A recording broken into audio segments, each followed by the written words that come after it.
So what's up, everyone? Welcome to another episode of 2M in Sweden, aka We Got Next. I'm one of your hosts of the show, Hayes at AO Shifty, with the one, the only Steven at Steven_Springs. Steven, welcome back. How you been? How's life treating you? Great. I told you I'm gonna start the show with something. Hang on. My boy's texting me about Penn State football. So like two things I got to talk about real quick. Okay. He's asking me. My boy Kumar is texting me right now. Shout out to Kumar. Shout out. The AP Top 25 just came out last week or earlier this week.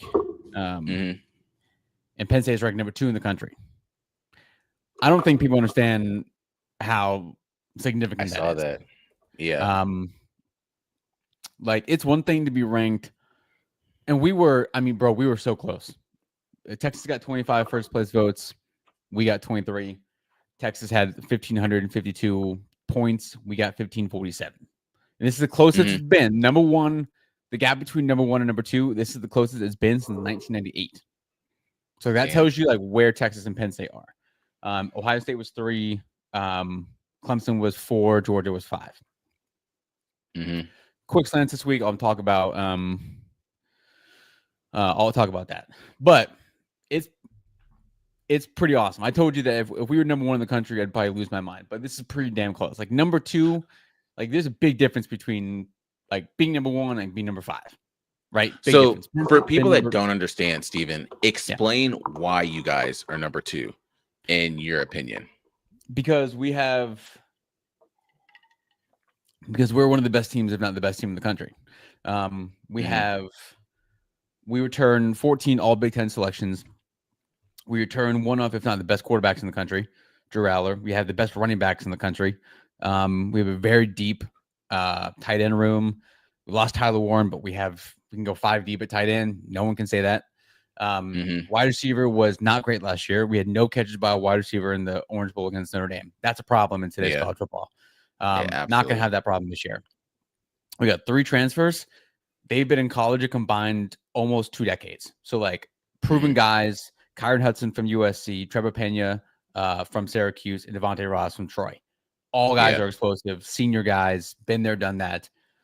So we got loaded wide receiver room, deep room too. Our offensive line, I'm going to say this. I don't know how many college football fans watch this, but anyone who is going to watch college football this year, just know that Penn State's offensive line is the best position group in the country. We have 5 NFL guys on the offensive line. The best, like I'm talking like every team in the country, they're receivers, DBs, linebackers, whatever.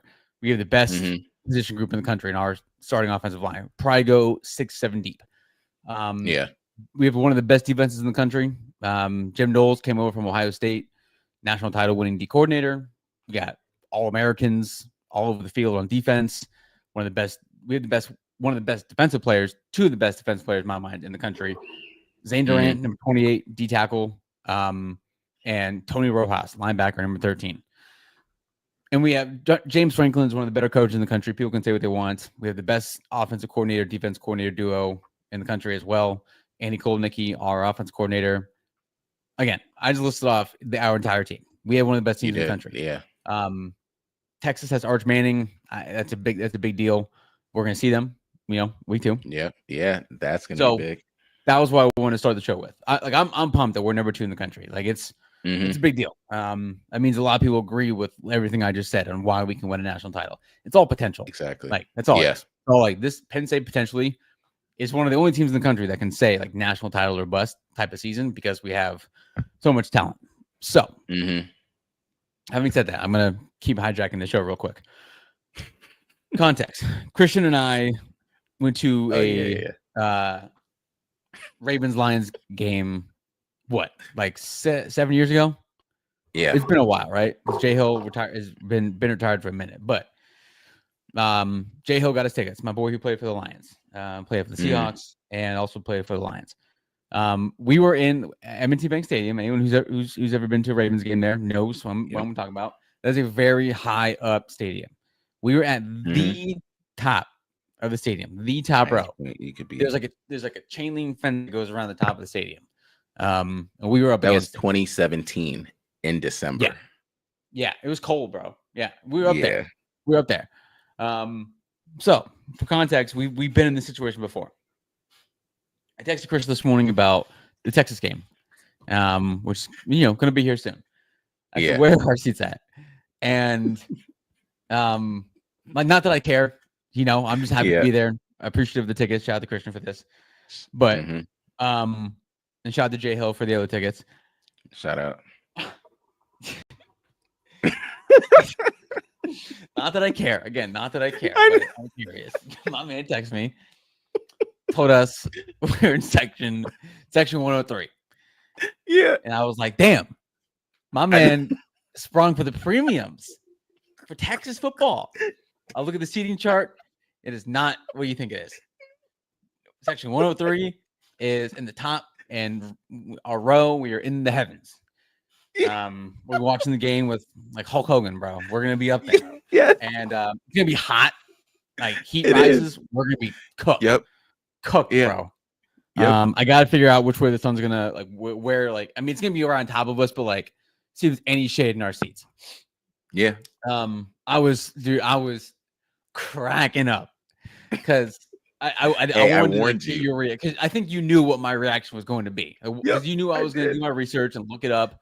When I found out where our section was, I was like, "This man, I thought you sprung for the good stuff." My man just put us up in the top row. Oh God, yeah, but it's up hey, there. We're gonna be there. It's gonna be live and it's gonna be dope. It is. I also forgot it's an hour back, so that game is gonna be at 11. So we're gonna be cooking in the Texas heat. Yeah, it's probably gonna be in the hundreds, high 90s, and hot. So you want to know the craziest part? And I always look at ticket prices and stuff. I'm big for waiting to the last minute on stuff. So that's where my tickets actually are that I'm selling every single week. If you look in the lower bowl, those tickets in some areas are $600, $1,000. This is just the opening game. And I'm like, yeah, facts. We're a month against out. So San Jose State. Yeah, that's the big thing. Like there's some areas where, all right, maybe, but even it's a dime a dozen, you're going to be in the middle. Maybe you can get 300. So my big hope is if I can end up even potentially selling these now because someone wants to just get them, then wait until maybe the day or two before and then get them. But then you're risking with the biscuits. So it's like, keep these, see what happens as we get closer. But the fact that this is for San Jose State. Yeah. And it's $600. That's really what it is. And everyone knows I don't like to compare the two, but it's similar to Caitlin Clark. A lot of people wanted to see her in college because they knew those tickets were going to go through the roof once she got to the WNBA. Same thing with Arch Manning. You don't really know. I don't think so, but he might be a bust in the NFL. You're taking that risk right now. And it'll be interesting. We'll do an episode before we go, the week before. If they beat Ohio State in Columbus the first week of the season, then we have them the second week. The ticket prices are going to be through the moon. And just imagine like Arch Manning walks into Columbus and goes 350 yards and 4 touchdowns. That's what I'm saying. I know Ohio State like that game. It's either going to be the highest of highs or the lowest of lows, because if they lose, he has a touchdown and 3 picks and whatever, and like the dude for Ohio State, Julian Sayin, plays better. It's gonna be a whole different story. I'm hoping that they dominate Ohio State, and he has. That's what I'm saying. It'll make it that much better. I mean, again, it's gonna be San Jose State, but and then they just rack up 50, because then we can get out of there at halftime and go watch second half Penn State game somewhere. That's what I'm saying. Yeah, you can end up doing both. Either way, that's the benefit. Either way, it's going to be a crazy experience, because it's again highest of highs, lowest of lows in that environment. But it's still going to be hot no matter what. The highest of highs. It's still going to be 100 degrees no matter what. Yeah. So the other part I wanted to bring up is Quick Slants. You put out another one. Tell us a little bit about it for those that have not listened to it or are just now catching up. Give a little quick synopsis on it.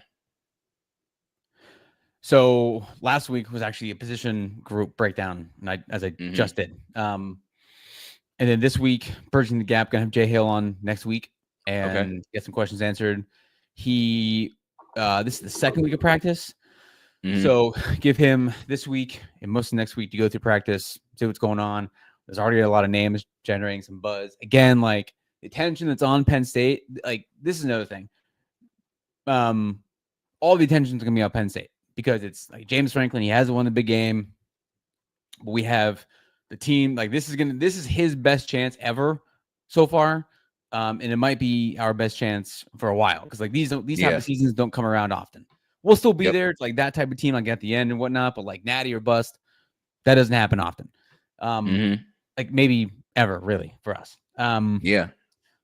So there's that. But I forget what I was going with that. But last week was a position breakdown. Talked about that. Oh, bridging the gap between Jay Hill coming on next week. And there's already again. Oh, what I was gonna say was now I remember.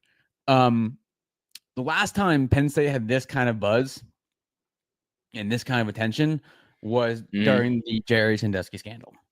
Yeah. And it was the complete opposite. And that wasn't 15 years ago. So like as a Penn State fan, to know where the program was, having been there during that time and lived through that, and now seeing where the program's at, and now like all the attention's on us for like the best reason in the sport is like the team to beat, maybe. Super dope. So yeah, this week we're gonna talk about the top 25, do some Heisman prediction, maybe talk about ideally give everyone a little rundown of the top 10 in the country, you know, the X factors on those teams, all that kind of good stuff, and the other players outside of the bubble that is Penn State. Yeah. But last week got a really good feedback on the quick slants. That's good. It was almost an hour, which I don't do. But exactly. I listened to it, had the time. Yeah, it was nuts. So that was good feedback. Got a lot of good responses, group chats, all that kind of good stuff. So, you know, I got my hand full of people that I send it to, and then I get some people on Twitter every once in a while or Instagram will respond and hit the DMs and say what up. So shout out to the homies. Shout out. So we have 15 people listening on Twitter. If you had to summarize the quick slants into one sentence, what would you say? Your best way to know about Penn State football. Perfect. Okay. And the other part, I want to switch over because I did a show yesterday, and probably one of the most funniest me type of shows ever could imagine. So I had Wealth on the show yesterday, and this was essentially his warm-up to come on the show more often, because I said, next time you're going to be on with Steven. And that's where the good stuff is going to end up happening. Integrating Steven into the financial side of it, because Wealth and I talk all the time. He's not like Nutella Lick. He's not like Mike. He's not like any of the other random ones that we get on the show. Like this one we went for an hour, Steven, just talking about the markets. He's even on TikTok. We talked about TikTok, talked about Discord, anything you can imagine. So for anyone that has not listened to that, check that out. I'm going to put more of those clips out. So probably for the rest of this week, you're going to get a mix of crypto shorts, and then you're going to get a bunch of the stuff that happened with fantasy football rankings we have, quick slant stuff. All of that's going to be integrated into this week. So it's going to be a solid week of just different content that's going to be out there. Steven, the next part I have to bring up, I wanted to wait till later to talk about any of this, but we started the drama in the fantasy football chats. So you remember the Dynasty League that I talked about, how they'll be so pressed and ready earlier in the year. All right, cool.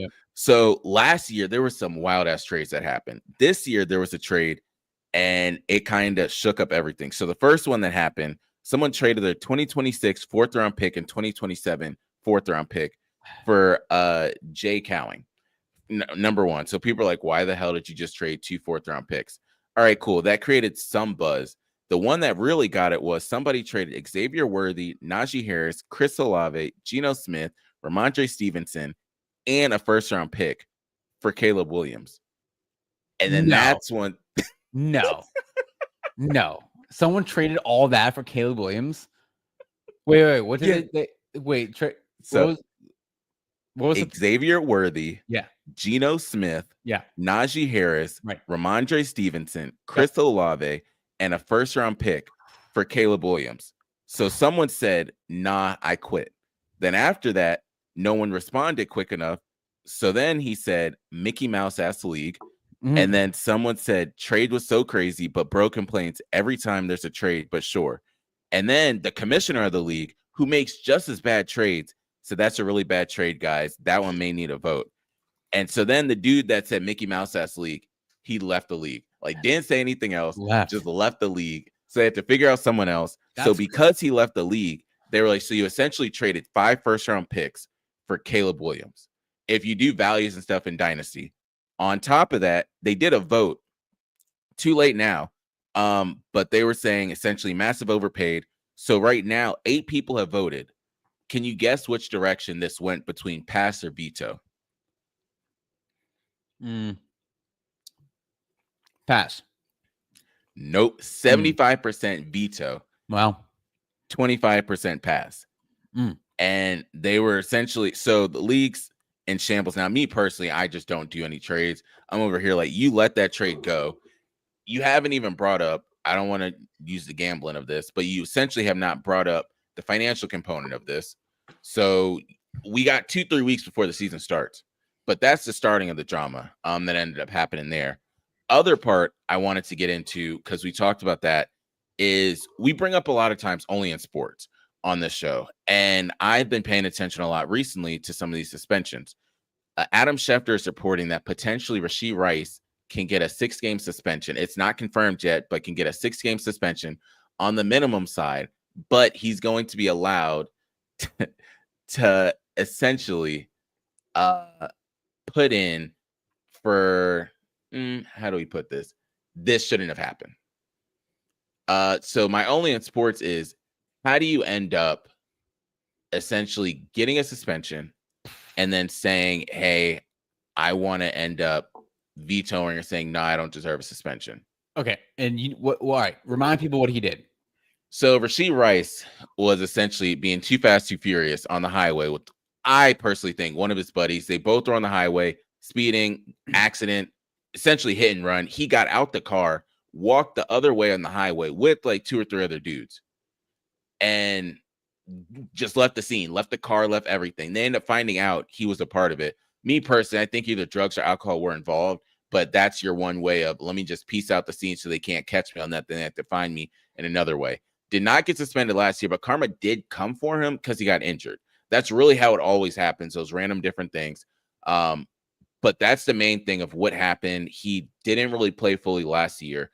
So they have all the evidence. Everything's been pieced together. And now they're saying the commissioner is going to lay down the hammer on this whole thing. And he has a chance to appeal this suspension. Could you do that at your job? I'd probably be in jail. Like, right? Exactly. Yeah. Like, I don't know for how long. Doesn't matter. I'd be in jail. Yeah. Like, that's, yeah, only in sports. I'd be fired immediately. Jail, probably divorced. Thank you. That's what I'm saying. Done. Yeah. Yeah. So only in sports. Only in sports. The other part is Jordan Addison. So for anyone that does not remember, my guy essentially like knocked out, like was drunk, everything, knocked out. He's going to get a 3-game suspension for what he did. Again, if your job found out about this, are you going to be able to keep your job? No. And that's the big difference. You have both of them that had their situations. And if you want to add to it, Quinshon Judkins had his issue too. Is he back with the team or no? Not that I heard recently. Yeah. They keep saying that he has to figure out all of his issues off the field. Yeah. He didn't even play it down yet. It's another, domestic violence. So the other part that they're saying is he waived his right to a speedy trial. This just came out not too long ago. But he has an attorney and everything like that. They have a 60-day deadline to have all this taken care of. And then in 175 days, it should be handled. I'm personally, if it was you or I that were in these situations, they're going to take their sweet ass time. We're going to be chilling in jail until the hearing ends up happening. Yeah. Gone. Done. So that's the other story on that side. I know you guys, what you really came for. You came to hear about the quick slants. Then you also came to hear about our rankings. So, Steven, I dug up some information because I was able to find out what we did 2 years ago And just for context for anyone, this was our top 5 that we ended up having. And we'll be able to compare it to right now. So Steven's top 5 was number 1, Justin Jefferson, still around the same now. Number 2, Jamar Chase. Number 3, Stephon Diggs. Number 4, Tyreek Hill. Number 5, Devontae Adams. My top 5, very similar to Steven's. Number 1, Justin Jefferson. 2, Jamar Chase. 3, Tyreek Hill. 4, Devontae Adams. 5, Stephon Diggs. They're essentially the same top 5, just in a different order. Mm-hmm. And then it changes after that. 6, 7, 8 for me were Cooper Kupps, and then CeeDee Lamb and AJ Brown. Stevens 6, 7, 8. Garrett Wilson, DK Metcalf, AJ Brown. Again, still around the same, just plus or minus 1 or 2. So do you want to start or do you want me to start? We'll do 10 if you have honorable mentions. You said what? I'm gonna start. All right. Do you have honorable mentions or anything? Huh? You have honorable mentions or anything? Yeah. There you go. Got all right. Y'all down. Good. I've been waiting for this. Good. For weeks, you know.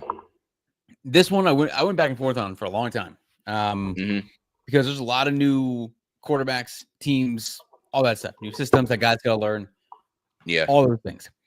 Now, remember, we have to I might be saying this a couple of times. Have to remember this is not how we feel these guys are ranked in real life. It's called fantasy for a reason. Yeah. So my honorable mentions: Malik Neighbors, the Giants. I think. Wow. I think he's a sleeper. I think he's a sleeper. I think he can have a really good season. Honorable mention. Yeah, I think he can have a really good season. But again, it's the Giants. We know what they've been like. Russell Wilson, feel like he's kind of hit or miss right now.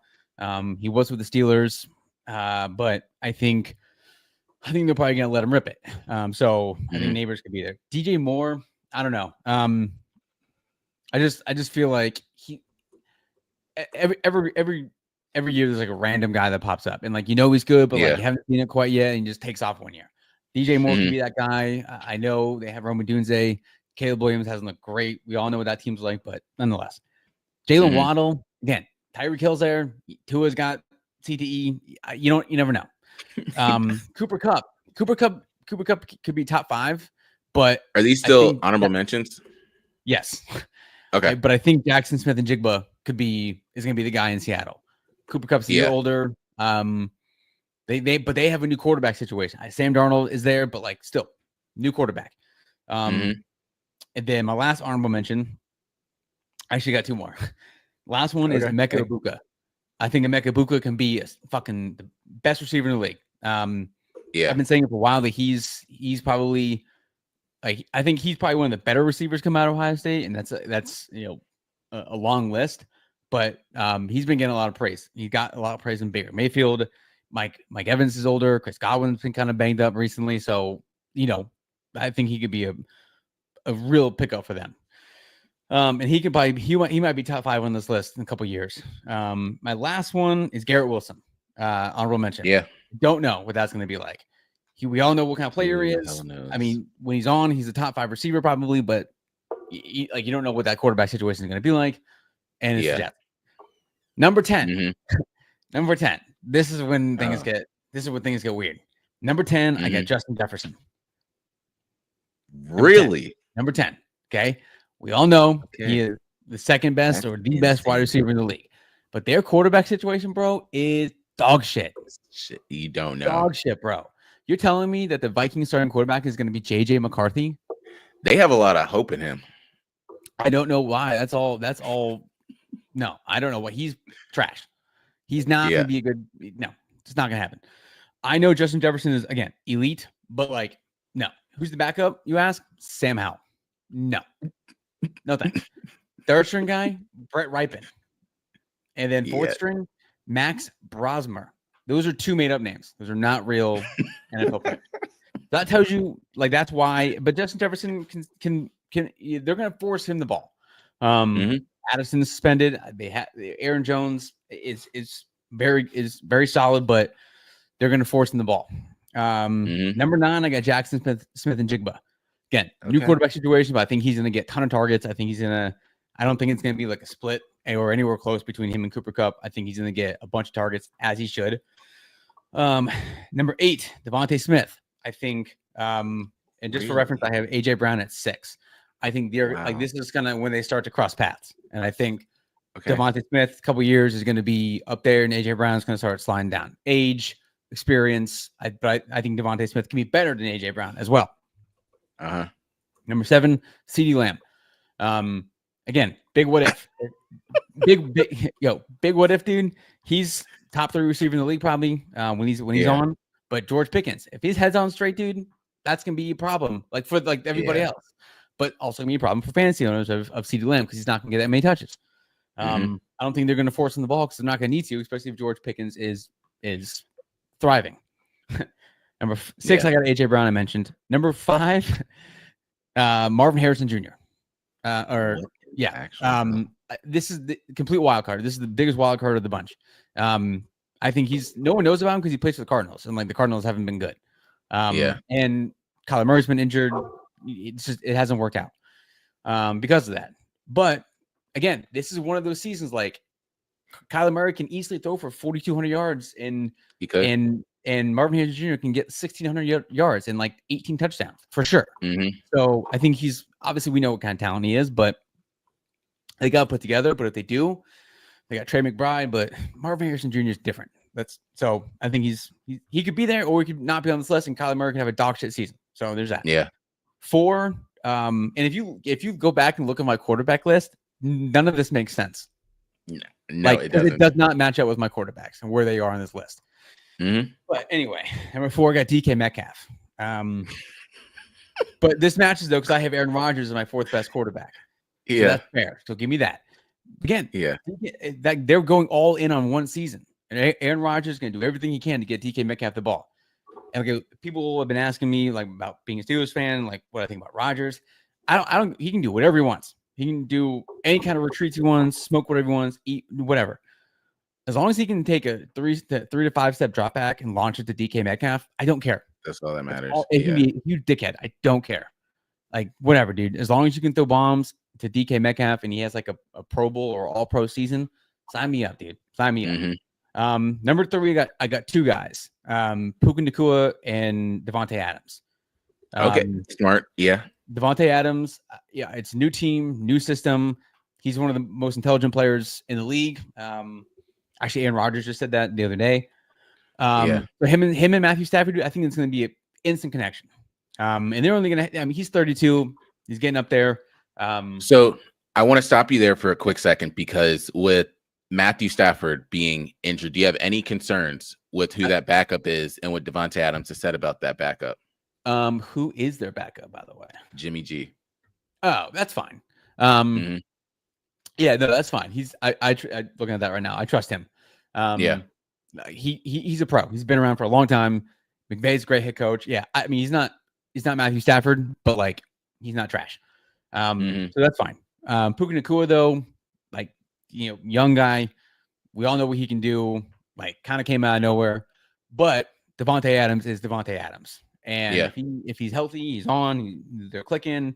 Whether it's Stafford or even Jimmy G, I think that's gonna. Regardless, I think that's gonna make them even better.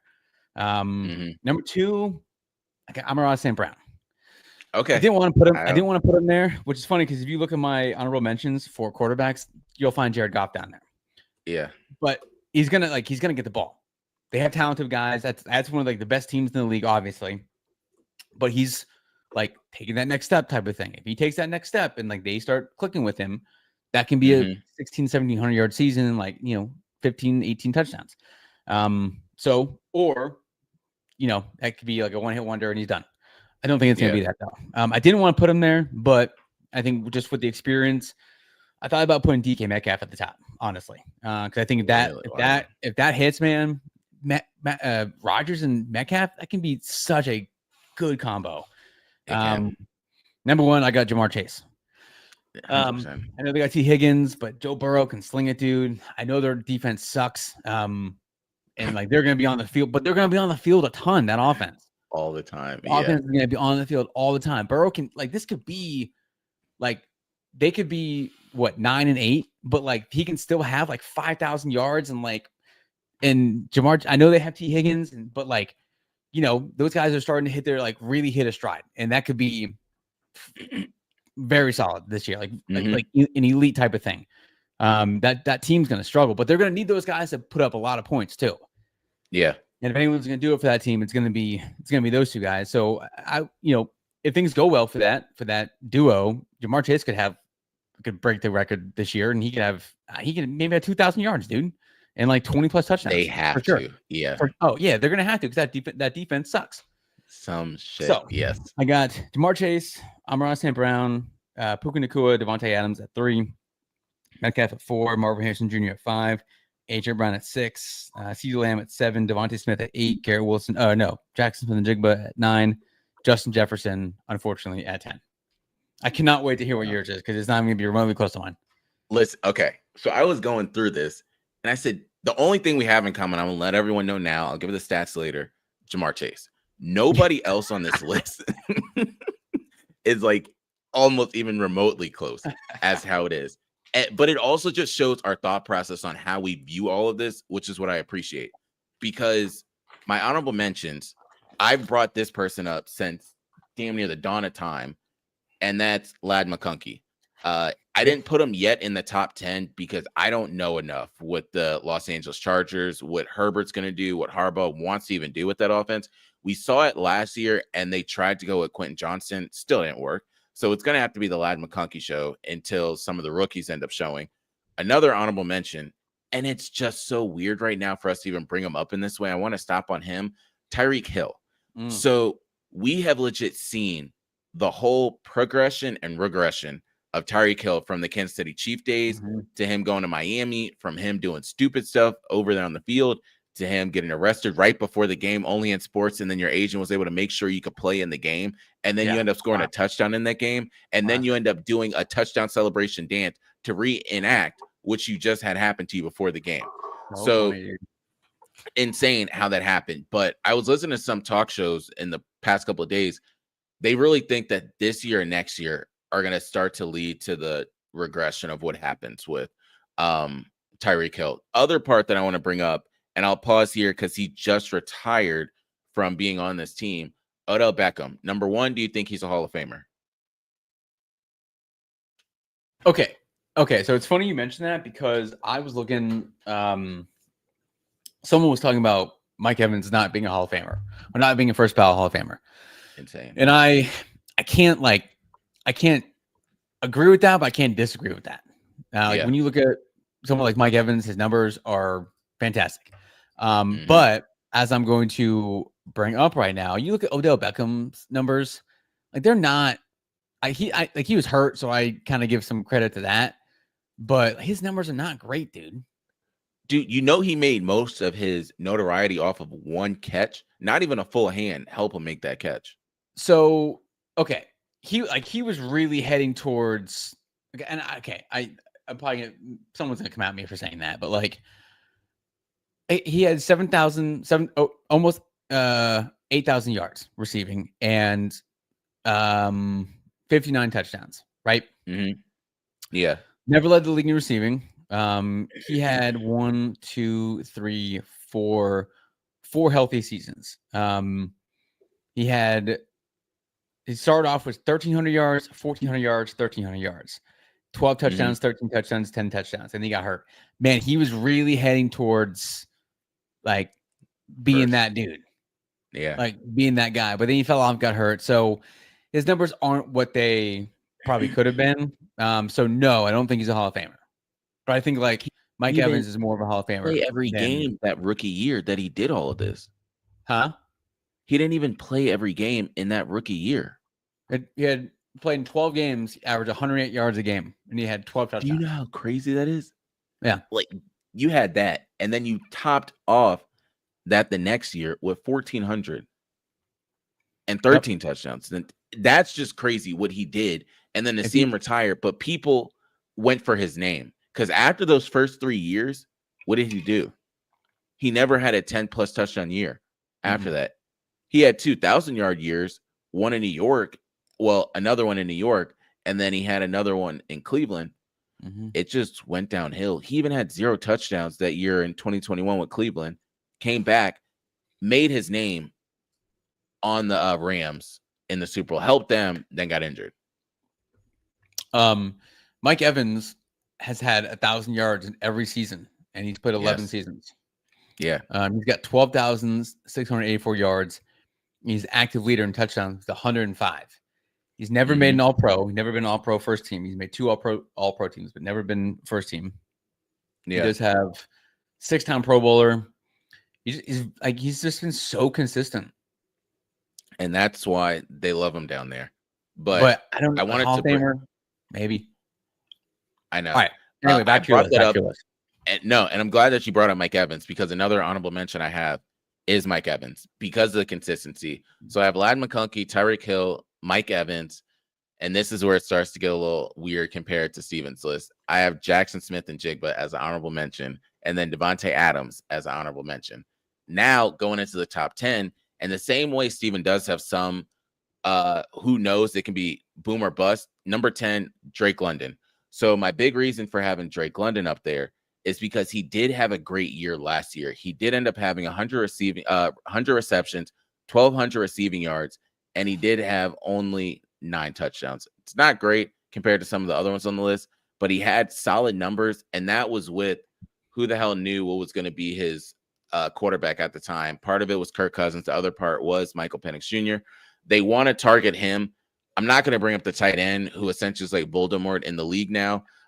So it's really just going to be Drake London at that point. So I'm thinking that he can end up doing well. Number 9, it goes to Mr. A.J. Brown. I don't need to bring up the stats. A big thing is with that whole Philadelphia Eagles offense, someone's going to get the touches. Steven mentioned him at 6, and then he also had Devontae Smith up there. I only have A.J. Brown on this list because they're going to focus so much on Saquon Barkley again. And the other part is their defense. I don't like to say this. We'll hear it in my defensive talk when I do that. Their defense is solid. So what happened last year a lot of the time was the defense was able to stop the other team so much that they didn't even have to do that much through the air, which then forced A.J. Brown and Devontae Smith not to get as many receiving yards as they possibly could end up getting. Number 8, and this is where the list totally takes a turn compared to Stevens, Brian Thomas Jr. This is the only time I'll ever give praise to the Jacksonville Jaguars, because fuck the Jags. But 87 receptions last year for Brian Thomas Jr., 1,300 receiving yards, and he had 10 touchdowns in his rookie year. Other part that I want to bring up here is I do have at least 4 LSU wide receivers, and that just speaks volume to what is happening down there in the swamp. But I do have Brian Thomas Jr. up there. Only question I know some people are going to bring up is Travis Hunter going to take away from that? I don't know. It really just depends on, number 1, can he get away from a lot of these DBs in the NFL? DBs in the NFL are very different than DBs in college. And of course, the league he played in, the division he played in is very different now compared to the conference he played in. But that's number 8. Number 7, again, here comes the weird part, Puka Nacua. It's so crazy to say that Puka Nacua kind of is that number 1A compared to Devontae Adams being the 1B, but it's going to allow Devontae Adams to shine. I could see Devontae Adams having more touchdowns than Puka Nacua does because of that, but Puka Nacua having more receiving yards than Devontae Adams, just depending on where they use them. Again, the big caveat for me is who's the quarterback. If it's Matthew Stafford, hell, they both could be in the top 5 at that point. But if it's Jimmy G, they can both be serviceable in the top 10. So number 6, Malik Neighbors. There's not really much I need to say with that. Again, that's another receiver that's out of LSU Academy of Receivers. He had 109 receptions last year. He had 1,200 receiving yards, and then he did have 7 touchdowns. And that was with me and Steven essentially being his quarterbacks last year. And now this year, he's going to have either Russell Wilson, maybe Jackson Dart, and then he'll also have the preacher himself. One of those are going to do it. If you saw Jameson Winston end up throwing it, hitting the goalposts, help the whole team at that point, who the hell knows what's going to happen? But I think Malik Neighbors will have a good year. Number 5, and I'm surprised Steven didn't even bring this person up, but I have Nico Collins. And Nico Collins didn't have a great year last year, but CJ Stroud clearly knew that that was his main target, especially with the different injuries that did happen over there. Of course, Stephon Diggs got injured too. And that did play a part. Tank Dell got injured, but he had 68 receptions last year on 99 targets. He had 1,000 receiving yards, and then he did have 7 touchdowns. So that's another thing just to keep in mind when it comes to them. They did pick up 2 Iowa State receivers, so that's something else. They also have Christian Kirk, so it might be a little bit of a regression, but I still see Nico Collins playing a factor in this list. Number 4, don't need to repeat it because Steven already brought it up. Amon-Ra St. Brown. He's number 1A alpha, whatever you want to call it, over there in Detroit. As long as that team continues to go in the direction they're going, they're going to be fine. Number 3, you can kind of guess where this list is starting to go. Justin Jefferson. They just have to force feed him. Like, that's my big thing. Just force feed the hell out of him, and then they'll be fine. Number 2, Mr. CeeDee Lamb. And this really depends on Dak Prescott. They have no running game. Essentially, me and Steven are back there in the backfield at this point because we don't really know what they're doing. If they could just sling it, Dak Prescott stays healthy. George Pickens, Ferguson, and CeeDee Lamb should all be able to eat. Number 1, doesn't really need much discussion on this one. The Triple Crown winner himself, Ja'Marr Chase. Again, I view this team so similar to. Oh, yeah, Chase. So number 1, I have Ja'Marr Chase. Number 2, CeeDee Lamb. Number 3, Justin Jefferson. And number 1, 4 was who? 4 is Amon-Ra St. Brown. 5 is Nico Collins. 6 is Malik Neighbors. Right. 7, Puka. Number 1 being Ja'Marr Chase. I view this team similar to the Phoenix Suns when they had Steve Nash, Leandro Barbosa, and Amari Stoudemire. They played no goddamn defense. It was like straight offense. And it was, all right, we just have to score more points than them. That's how it's really going to be. You have Chase Brown in the backfield, Joe Burrow, just keep them upright, and all this can be fine. And then you have solid tight ends, and then you have T. Higgins, and then, of course, Ja'Marr Chase himself. So that's my main viewpoint on all of this. Ja'Marr Chase, we both agree on. That's why I said it. There's no one else that should even really be in that consideration. If that defense is as bad as it is, Steven, they have to just keep scoring. But that's all I have on my side. Number 2 with all of this is, what do you want to do next week? You have defense, you have running back. If you want to do kicker, we can do kicker. All right. You pick. Because it was supposed to be last week and the week before or the week next. We're doing defense just to get that one out the way. And that also gives us enough time, because if we do defense next week, the week after that, we'll just end with running back, because that's probably the main position a lot of people care about. And you know who I'm probably going to say at number 1, Christian McCaffrey. Then he's going to have some sort of injury, and it's going to be like that. So we have defense next week, which is more important than a lot of people think. Before we end the show and we do what you got, did you see Cam Little's field goal? I did. Doesn't count, but it was like that was good. Yeah. It was good. So the first time I saw it, I was like, no, this is probably like some video game shit. Who knows? And then you look, you're like 70 yards. 70, and this man wants to go say, oh, don't worry, it'll happen again. That's going to happen again. I don't know how you do that. I don't know. And he had maybe a yard or 2 left. He could have cleared it with. It wasn't one of those that was just good. Barely. Yeah. So how do you even just tell your coach, you know what? Like, this is working. I got you, bro. It. I got you. I got you. Yeah. So that was the main thing. I wanted to give my props to him. Finally, what you got? Shout out to Penn State football, man. Shout out. Like, it's time to rock. Season's going to be here in 17 days. Yeah. And we're in a great spot, dude. I go the program, all of it, great spot. Number 2 in the country. I cannot stress that enough, how awesome that is. You've been along for the ride for what, 10 years now? So this could be like the best season that Penn State football has ever had, or might ever have. So I just want all Penn State fans just need to enjoy it, because these seasons do not happen often. Like, Ohio State had it last year, Michigan had the year before. It just doesn't happen every year where your team is like this. So I'm pretty insufferable as it is, like I said before. So it's going to be a lot worse as the season progresses, especially if things go well. So just be prepared. But shout out to Penn State football, man. Shout out. So I have 2 super fast ones. The first one is, we had a meeting the other day, and this one person that doesn't know that much about college football, but knows a lot about the NFL, was talking to one of my coworkers. Her and I talk a lot because she went to Iowa. So you know where this story's going. And they were like, yeah, so I was watching this commercial about Little Caesars and then Pat McAfee, how he's with Pizza Hut, and such and such, won't say the name, such and such. Do you know who George Kittle is? And she was like, yeah, like of course. from Iowa. That's like one of the most Yeah. important people that ever played at Iowa. So that was the first part of the way he acts. It was one of those don't disrespect somebody. That's like Yeah. someone asking me, do you know who Taylor Heineke is? What? Like he was everything over Yeah. there. So that was the first part. The other part, and I have to give a shout out to him. I will say him by his name, but shout out to Landon. So we work together. We usually talk, we'll talk about golf and different things. And he said, Christian, so guess where I'm going this weekend? And I kept forgetting that this is the weekend. He's going on one of his buddies' bachelor party trips. They're going to Fenway Park. Like Oof. that's where they're going to go watch a game. And then after that, one of his buddies, their family has a home by the water in Maine. Sick. And so he said, at first, I didn't know I was as close to them as I thought I was. And they were like, yo, Landon, just buy your plane ticket. We'll take care of everything else. So he's going to a Fenway Park game against the Marlins.